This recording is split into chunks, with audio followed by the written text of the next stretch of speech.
Hi there. This is the Design Your Physician Life podcast. I'm your host, Dr. Myrdalis Diaz-Ramirez. I'm super happy today because we have Dr. Carolyn Candido and we're going to be talking about energy over strategy. Are you ready? Let's go. Welcome to the Design Your Physician Life podcast, where you will get excited about being a physician, learn the tools that can help boost your success, and great tips from successful doctors. Join us to unlock the keys to an amazing physician life. And now, here's your host, Dr. Myrdalis Diaz-Ramirez. Hey guys, welcome to this episode. Today I'm very excited to have Dr. Carolyn Candido in the house. Welcome. Thank you for having me.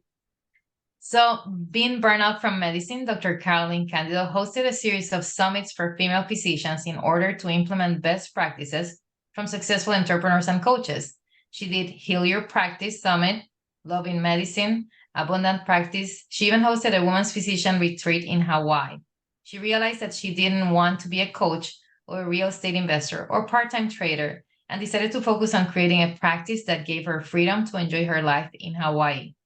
She decided to follow her heart instead of the advice of other people. She believes she's not such thing as failure got that. She believes there is no such thing as failure if you never give up in your dreams. When you look back at all the obstacles, you realize you actually climbed the mountain. And that's where I met you. I met you through one of your summits. It was a great time at that time. And I'm just so happy to explore a little bit more today with you. Thank you for having me. I remember that time was it was COVID. So we had a lot of time to do summits, attend other people's summits. And I think that Heal My Practice or Abundant Practice, I don't know which one I interviewed you for, but there were so many physicians that I met through creating the summit. And I met through the female physician entrepreneur group. I was very inspired by the work that you were doing in your leadership with physicians. So I'm glad to be here today. Well, thank you very much. The same. I really was impressed by the fact that you put so many summits together with bringing so many speakers at once, and everybody wanted to show up and everybody wanted to come, and not only the people who were presenting, is also so many people who listened and participated in your summits at that time. And going from there, from the complexities of creating summits and exploring all these topics in detail now to the life that you have as a physician in your clinic, finding your niche, finding your voice, like not wanting to imitate others, but getting the examples and the inspiration, and finally getting to a place where it seems to me that you found peace and what you want to do. So that's been amazing to watch as well. Yeah, I used to think I would want to be a speaker for functional medicine conferences and have my own book and have, multiple famous clinics. And I realized I don't need all of that.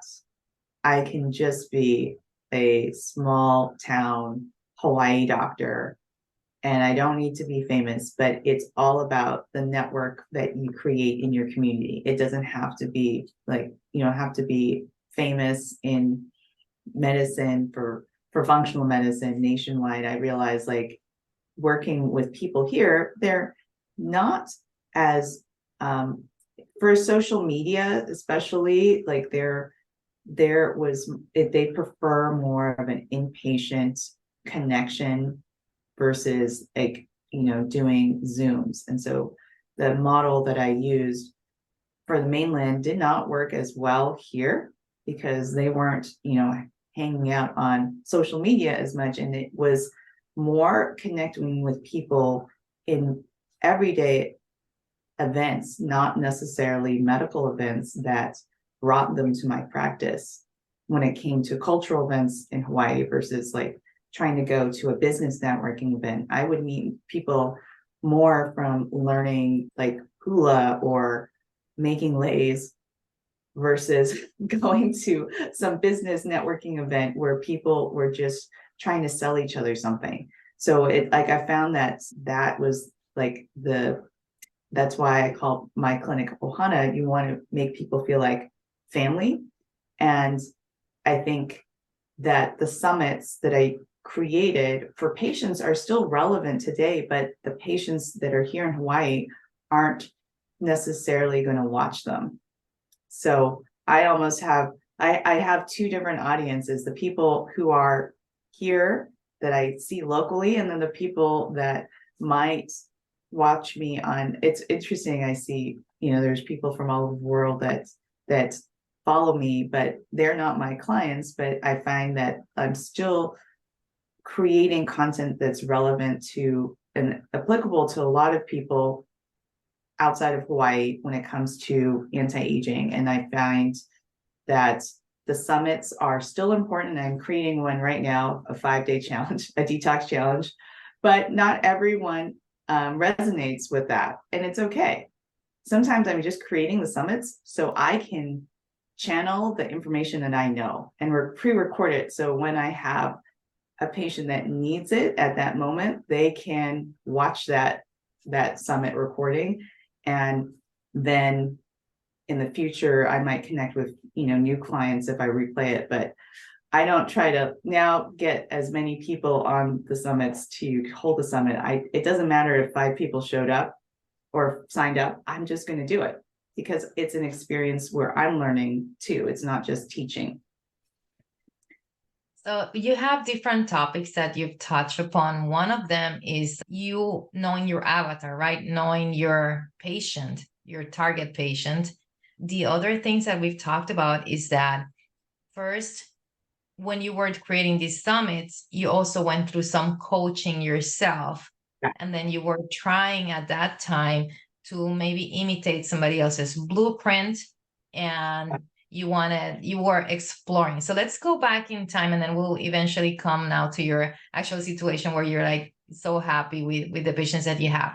So even, like at some point, little Caroline or little Caroline decided to be a doctor, and eventually you found yourself in functional medicine, and then COVID hit.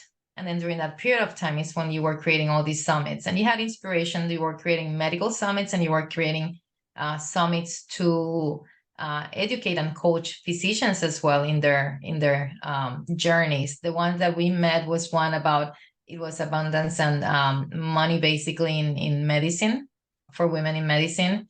So tell us, let's go through the history of that a little bit, about your first summits, and then how was it that you decided to start creating those summits?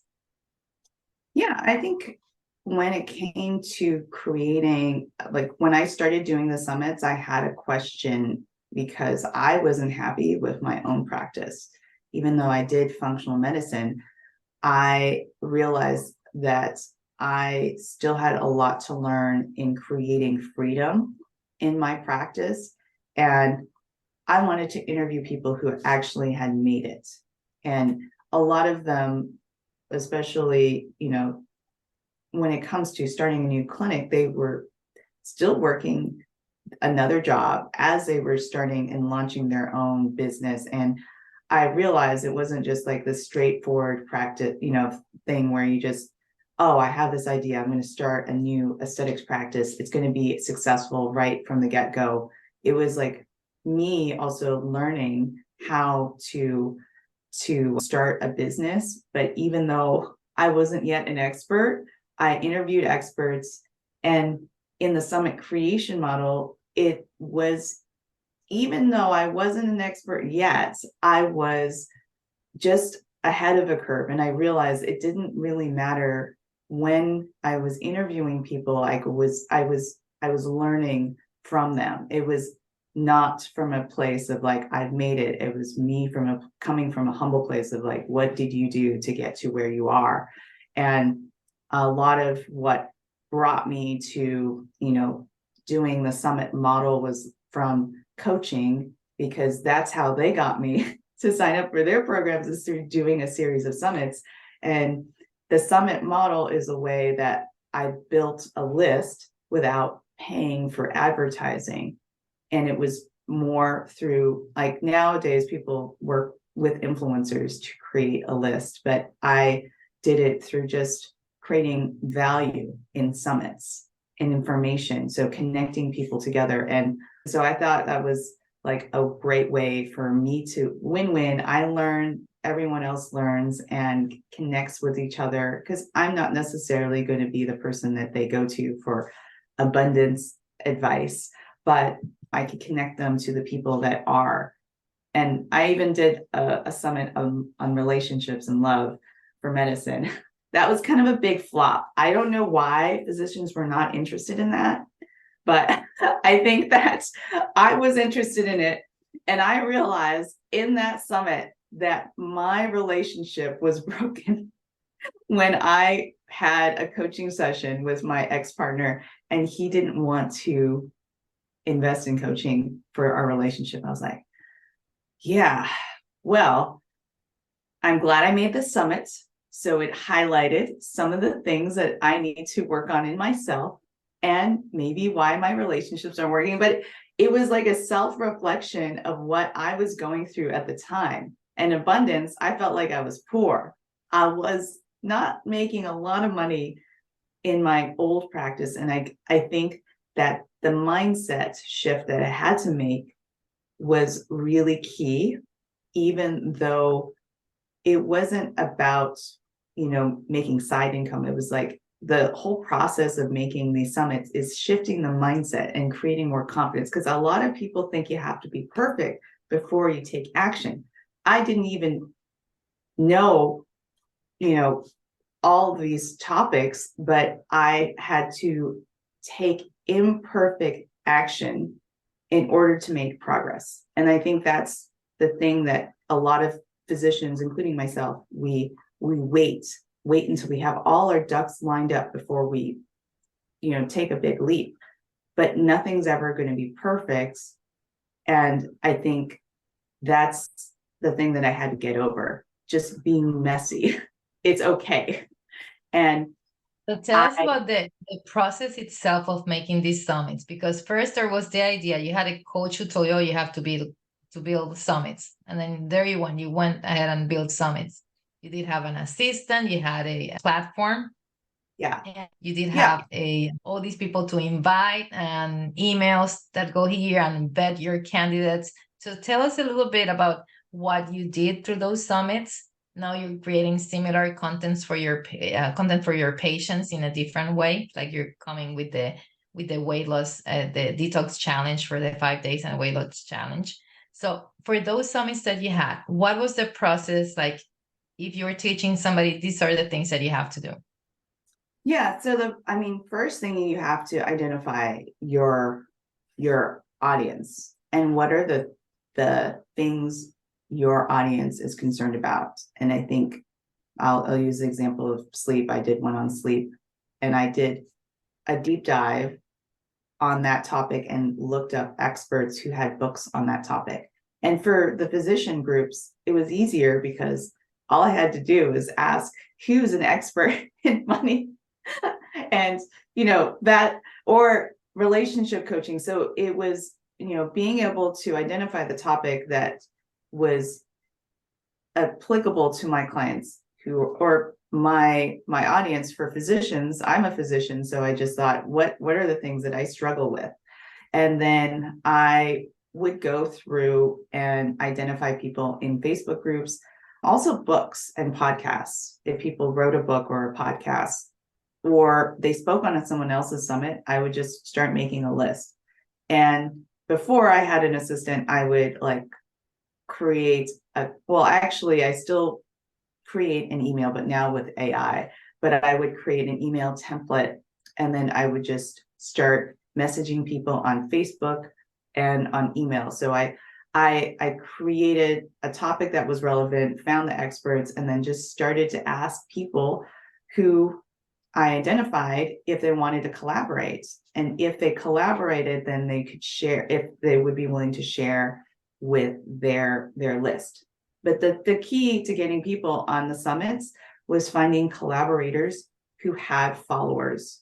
That a list for me back then, it was an email list. It wasn't I don't use followers because it's really hard to quantify if the followers are going to come to your summit. But if people had an email list, I had like a cutoff of like, they had to have 500 people, then they could be on the summit. So that way I can ensure that for the other people that are on the summit, they get to be cross promoted with the speakers. And so it was all about cross promotion and collaboration. And it wasn't just like, I'm just speaking for a podcast. It became like, it's a summit.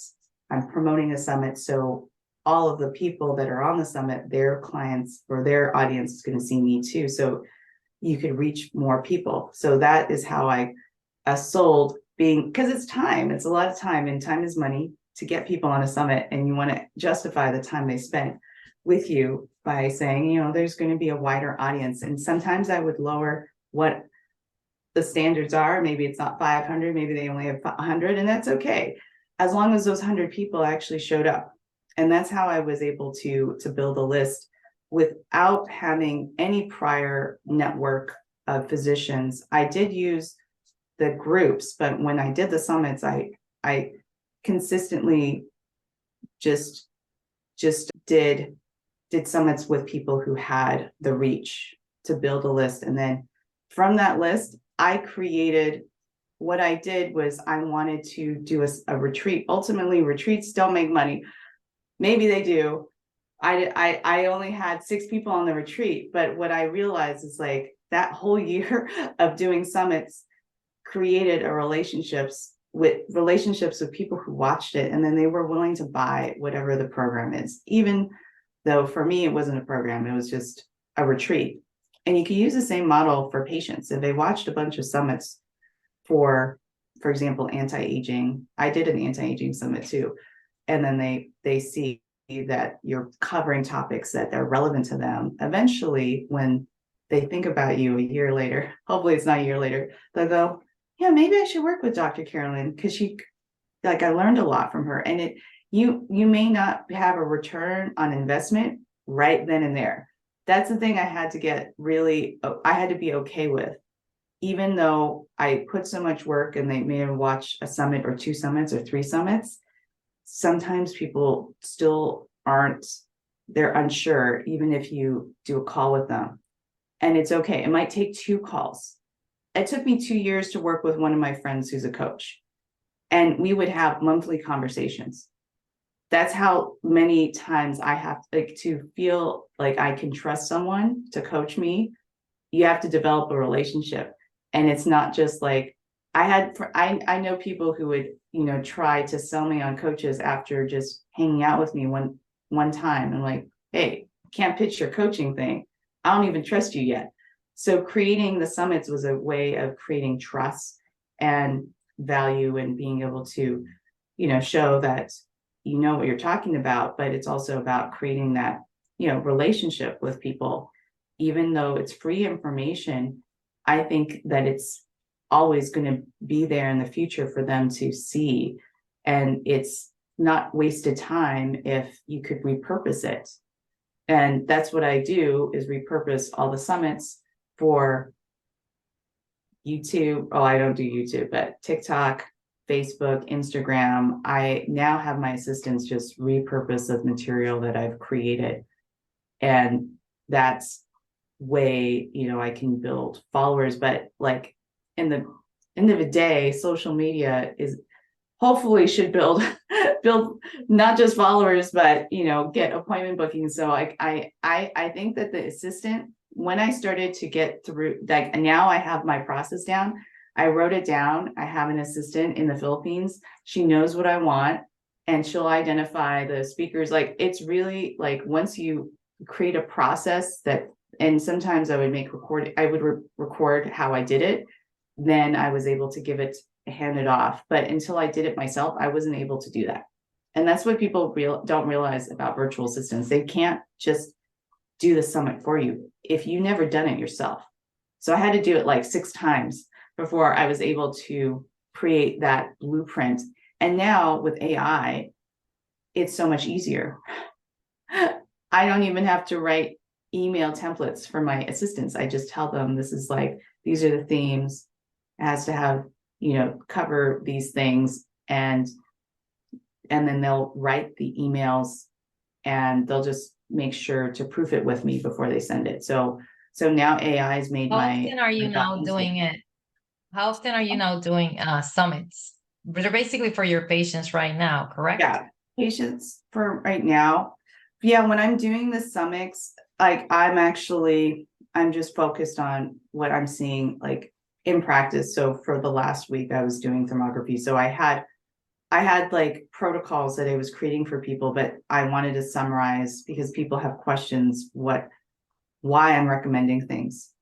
And then I just made it relevant to the people that I was seeing. But I knew that it's more than just those people that I saw in last week. It's probably applicable to more of my clients. So I don't have to do external advertising or get speakers externally. I'm the expert. So for me right now, it's just like writing down what I do for social media now. I have a question that people will ask me, like, can you give Botox for a patient who's pregnant? I had one patient ask me that the other day, and I'm like, no, I researched it and I make a post about it. And if you use your patient's questions as material for teaching, there's so much that we have to teach as physicians. And I just did like an ultrasound training course last weekend, and my sister, my nephew had like a big lymph node, and I might want to give a talk just on lymph nodes because people are getting sick, and I ultrasound his lymph node. I'm like, yeah, it's just a reactive lymph node. But yeah, having the tools, but being able to explain to patients why it's relevant. Like I like to use their questions as a way of creating these summits. I'm not saying I'm going to be an expert in ultrasound, but what I realized is that, unless you show people why it's relevant, it doesn't matter you bought a fancy new toy for your office. Like, they don't really care, but you have the latest and greatest technology. How does it apply to them? I'm not going to be ultrasounding people's lymph nodes, but it applies to them because of safety. But I really try to highlight that in my social media. But now, like, the summits are different because it's like a longer format. I think that people they don't have as long of attention span as they once did when they were captive in COVID. And so my summits I've stopped doing them, and I realized it's just for me to have a longer format. So I'm not just having 1 minute clips here and there. I'm like, you know what? I could talk about diet for a whole hour and then have that be material for the future. But for the person that shows up, they might glean some knowledge, one tidbit. And being able to interact with people is the key, because if you're not interacting on a summit, you're just talking. And I want people to ask questions, and then people are more engaged. And I think that's the hardest thing. I think, when we're just doing, teaching, how do you keep people engaged in the audience? So I prefer. Which platforms are you using these days for your patients so that you do your summits? I just for the engagements. I use Zoom, plus I stream it onto Facebook, and then I take down, this is my plan to do evergreen summits. I will take the recording and then put it on a Kajabi website in the future. But sometimes it will take me doing the same topic. I've done a detox challenge several times, and every time I do it, it's a different 5 days. And so eventually I'll figure out, it's not like I'm just repeating the same information. You actually have to repeat it multiple times and see what lands with the people that are watching it. And then that's the recording that you put up. I think that when people are selling these evergreen courses or summits, they don't realize how many it's not takes. You're actually doing it with real people, live people. And then eventually you're going to go, okay, this is the detox summit that's going to be a bestseller. But that's the market research. You're doing it while you're doing your recordings, And people pay for information. They will pay for summits and the recordings if you package it with, I don't know, some people like have a little ebook with it. So for people who have questions, they might they want to read the book or like a PDF. And that's the thing that, the next step is create a PDF from the challenge or the summit that people could follow along. And then that way it's more tangible. Sometimes people just don't have time to listen, and they don't even actually listen. That's the thing. They buy it and they don't actually watch the summit. But yeah, that's the thing that people don't understand, that now there's this, like, you could actually sell digital courses, ebooks, audiobooks, and make money off of those without actually creating an actual book. And that maybe in the future is what I do, but I think that there's a lot of ways to monetize without just being a coach. You don't have to coach people. If you create good information, maybe they just want to learn. And I realize that the end goal may not be for me to sell them a coaching program for detoxing. It's okay. Maybe they just buy it for $20, watch my recording, and they're still going to learn something. I'm still making an impact. Let's talk about your transformation, because we know now that you're an expert doing summits and you've done all these, summits for physicians and for patients. And throughout this whole thing, everything started out of your curiosity about your desire to learn, about you finding your way in your career as a physician. And you went through that coaching where you would trust or not trust somebody. You would put into place what they were teaching you. And then now eventually you're at this practice where you are, what? I decided, like, I'm not going to do, as you said, I'm not going to be a national speaker for personal relationships, for love, for business, for physicians, but I really want to service my patients. And you found that as a now doing just a very niche of aesthetics and weight loss, in this case, lifestyle medicine, going away a little bit from functional medicine. So as a physician who went through this process, many times we go through all this coaching. Tell us about the main things that you discovered, about what you liked about the coaching that you received, the things that you didn't like, and the things that shaped you. How did you get to where you are through the coaching per se? Yeah, I think with coaching, initially, I just, like, a lot of what I thought coaching was implementing strategies, like the best practices. And when it came down to it, even though I was getting coached by people who are master coaches in whatever their topic was, whether it's money or relationships, it doesn't really matter. So best practices for them. And I realized when it came down to it, that implementing strategies for marketing, as an example, for summits, it didn't actually resonate with me and the way with what my purpose was. Like, I think that, you do these things, these strategies, in order to get clients to make money. And I can do them, but I realized like I wasn't getting the same results as the other people in the program, in the coaching program that I was in. And I was kind of beating myself up. I'm doing all the strategies. I know all the strategies, marketing wise, social media wise. Why am I not landing with my clients and converting them to buy my program?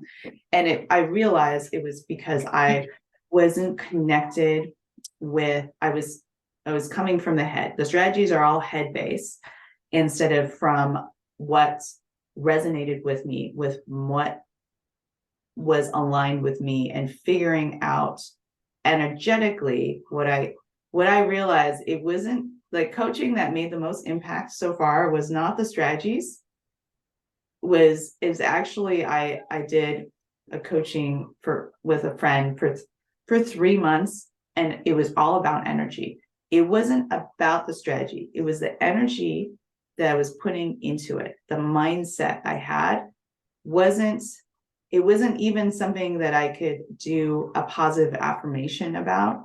I was literally all I did to get my results from my practice for making, let's say, my aesthetics practice. I don't want to, I'm like, I'm going to make up a number. It was actually really sad. Like in the beginning, when I started, maybe like I was making like 3,000, 5,000. To get from that to making 40,000 a month, I literally had to clean up my energy to attract the right clients.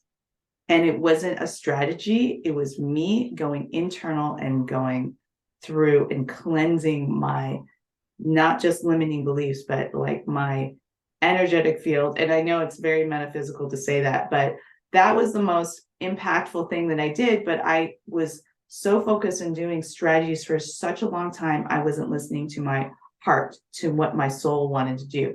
And it was out of alignment with what I was saying and not actually getting the right clients to me. And so that's what I had to do, is clean up my own energy. And I started to be able to actually implement the strategies. I had all the strategies, I just didn't have the heart in it. And that's the thing that people don't understand. If you are the most amazing doctor and you know all the things, but your heart isn't in it, you're not going to be a great doctor.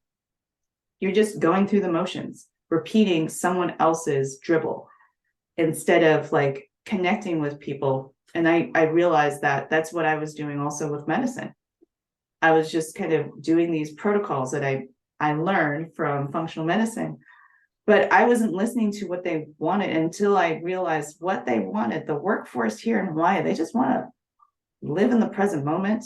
They want to look good, feel good. They may not be worried about getting cancer 20 years down the line or dying of a heart attack.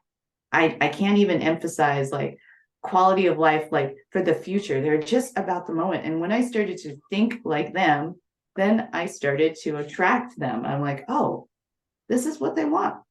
They just want to be happy with what they have right now, instead of worrying about what may happen to them in the future. So I kind of see that alignment with what I found in medicine. I had to also, find in my strategies to grow my business. Like once I started to figure out what I like wanted to work on, and then I started to realize like, okay, now I can implement the strategies. Until I knew what I wanted to focus on, I was just kind of trying to attract people for different random things that I thought that would attract them. That other doctors that I work with, they were focused on their niche, like whether it was mold detoxing, like I'll use that example. They had their niche and I try to attract those same clients, but I realized those aren't my clients. I need to find a niche that I liked in order to put my heart into it and then connect with those people. And then all the strategies, the marketing strategies, I don't actually have to do anymore. I don't have to go through Facebook groups and message people individually. I was doing the strategies I do with summits with patients doing aesthetics. And it's hilarious that I was like, it was like I was trying to pan for gold when I really didn't have to do that. If I just changed my energy, my presence, people would be attracted. They just come off, like I'm on the ground floor of the building. They would just come into my office like, I don't know what you sell here, but like, I think I need whatever is in here. And it's kind of a strange thing when you shift your energy and you are more positive, people actually come in versus like you having to reach out and grab them from Facebook land, which is a lot of work. I was doing that myself and then I hired an assistant. I'm like, yeah, this isn't working. I don't know why. Maybe it was because I was negative. Not that I was a negative person, but I wasn't showing up with like, a glow like I was showing up now. But being that I was frustrated didn't help sell the whole anti-aging thing. And that's the thing that doctors need to work on. It's okay. We need to look refreshed. It's no shame in doing Botox. I have friends that don't want to do Botox or physicians. I'm like, girl, you don't need to wear the frustration of being a doctor. No one is attracted to that. You don't want to go to a tired doctor. You want to be refreshed. And I realized if I want to be attracting those clients that want anti-aging, I needed to work on my energy and be more positive as well and happy. And that's the key, is happiness. We spend so much time chasing money. We're not happy with what we have now. And if we are truly happy, that people are going to be attracted to that, no matter what you're selling.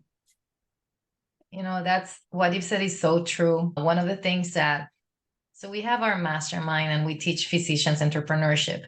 And the part of the business and the part of the finance are only 2 of the 6 pillars that we have. So we start with vision, like, realizing what things you want. And then we move from there to mindset. And that's where you start everything. So you have to find yourself, define your principles, see how you want to live like, and then making sure that then the third one that we have is wellness, where we're taking care of us. Then after all that stuff, then we get into finance and we get into business and we get into habits of making it last longer. So we tend to, many of us are, if you want to use this word called burnout, right? Or midlife crisis or mid-career crisis, or as you say, chasing this change that you're doing without coming from a place of clarity, it's way more difficult. So you can go have, here you go, coaching. You have all these processes and steps and stuff, but if you're not feeling it, right? You're not in the right state of mind, you're not going to be able to implement that. And that's what happened to you. So this thing that you are talking about, this work with energy, really is a mindset work that you're doing. You're putting yourself in a way that you're in balance. Once you're in balance, then you can apply. If you're like all stuck, when people tell you, so why are you stuck? Why can't you do this? Why can't you do that? It's real, like mentally we're blocking ourselves from success. And I'm glad that you described this whole journey, because it's your mindset, it's your philosophy, it's being open to the great things, and then being able to communicate with others where that flow goes back and forth. So yeah, you're right. And I'm glad that you have described just that, because so many people don't realize it.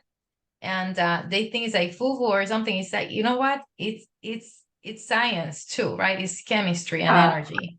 Yeah, I actually think Botox makes people happy. I actually do, because if you look good, you feel good.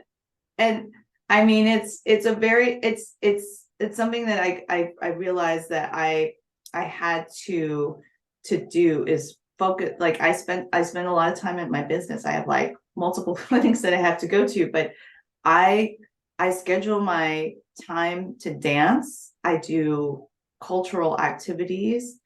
I schedule that time to go and meditate. I have a meditation practice. Like all of that has to be integrated into my life in order for me to maintain my mindset and my wellness. And if you don't do anything that brings you joy, that makes you excited in your practice, you have to find that outside. And then that could fuel your, business. If you don't put any energy into happiness, like putting it into making more money isn't going to make you happy. I feel like there's a lot of disconnect between people. Like success doesn't mean that you have a lot. It just doesn't mean just money. It's like success is more about how you feel. Like, do you feel happy? I think my patients who work at the hotel, they're security guards, even though they're not like making a lot of money, they're happy. They're happy going to Vegas, spending time with their kids. And there's something like actually, very gratifying working with people who are, more, it's not necessarily the money that makes them happy, it's their community. They're more connected. And I found that as I started to explore energy, I found myself like drawn to those types of clients more, the people that were less about like the hustle and more about their community. And, that's what you get, is what you're putting out there. And I don't want to work with crazy stressed out patients, because I used to be that way too. So it really will change how you attract who you attract as well. So I think energy is everything. Well, thank you for that today. It's really been a refreshing topic to talk about. You know, a lot of the things that we're talking about today, these days is artificial intelligence. You're using that in your practice, and it's wonderful how it has freed you up and it has allowed you to accelerate it. The truth is, you know, like as humans at the end of the day, who want to be creating a better world for ourselves and those who surround us, you know, that's what physicians want to do in essence. This has been a great refreshing topic to talk about, like bring us to the root. You know what, this, once you have this basis clear, then you can go and design the rest and implement whatever it is that you're going to be implementing. You can just be happy being a physician. If my patients are happy cleaning hotels, like why are we not happy being physicians? Like it doesn't make any sense. That's what I've found like very grounding about like the people here in Hawaii. It doesn't matter what they're doing, they're still happy. So that like the last thing I wanted to share was one of my virtual assistant, because I use AI, but I teach my assistants to use AI. I think real people still are better at connecting with, you know, potential leads. So one of the things like she shared with me is like your talk reminded me of a saying that like because I showed her my bio, and she's like, it, you know, there's this saying in Tagalog, malayo pa pero malayo na. So in Tagalog, in English, it means I may be far from my dreams, but at least I'm free. And then I asked one of my other Filipino friends what she thought that meant. And she's like, no, it actually means I may be far from my dreams, but I'm grateful for where I am. So as long as you, even if you're not at, like, I don't have a chain of med spas yet, I think about that. It's just, you know, like you have to appreciate where you've been, and, you know, realize like this is about freedom, about autonomy. Like it doesn't matter if I'm not making millions of dollars, you know, at this point, at least I'm happy, at least I'm free. And that is the only thing that I really want. It's, you know, it's grateful. One of the things that we've been talking about is that precise questions like, what do you want in life? And then people start focusing on the things they don't have in life, right? Oh, I want this. What if what you want in life, a ton of that you already have, right? Right. And you don't realize it. You know what? I'm a physician. I have a great education. I have a family. In our case, we're parents. We have a great home. We have chosen the place where we can live. It's a choice that we made, and we're here. So if we focus on those things, you know, and then you can go down the line in terms of your professional and financials and all these things. But just starting with those basics will allow you to be, you know, have that gratitude every day. And then you just add a little bit every day. And if that day didn't happen, that's fine, because you have your base, your solid base. And then you keep going from there. Yeah. I mean, so if people want to find you and connect with you, where do they go? They could contact me on my Instagram, Dr. Carolyn Candido. And then there's also my email, drcarolyn@drcarolyncandido.com, if they just want to connect with me via email. And I have my virtual assistants also like converse with people, but they will forward me anyone who is interested in, you know, talking with me further. But yeah, this is a great talk. I really wanted to emphasize, like, you know, I don't have a house. I live in Hawaii, so I don't have like, you know, like everything that other people have, but I realize it doesn't matter. It's, at least I think I'm doing what I love. And if you can love what you do, then you'll never work a day in your life. And I think that's where I had to heal my own practice. Thank you for being here. It's been wonderful. And I'm looking for more summits from you. Yes. We'll see more summits. So guys, you can see all these summits and the links there in Instagram. And thanks again. It's been a pleasure. Thank you so much. Okay. Bye-bye. Aloha. Bye. Well, guys, that was it for today. I hope that you learned a lot like we did. Please subscribe to our channel and check out our YouTube channel as well. It's called Maxillary Mastermind. If you want to reach Dr. Candido, you can reach her through her Instagram, Dr. Carolyn Candido, and you can also email her as well. Well, you have a great day and we'll see you later. Thanks. Bye. Please remember that Design is not providing specific financial, medical, or career advice. Our only intent is to stimulate your appetite for growth by sharing our experience and those of our speakers, coaches, and guests. Your personal growth and success will be unique to your circumstances and your hard work. We sincerely hope you enjoyed the show and look forward to seeing you next week.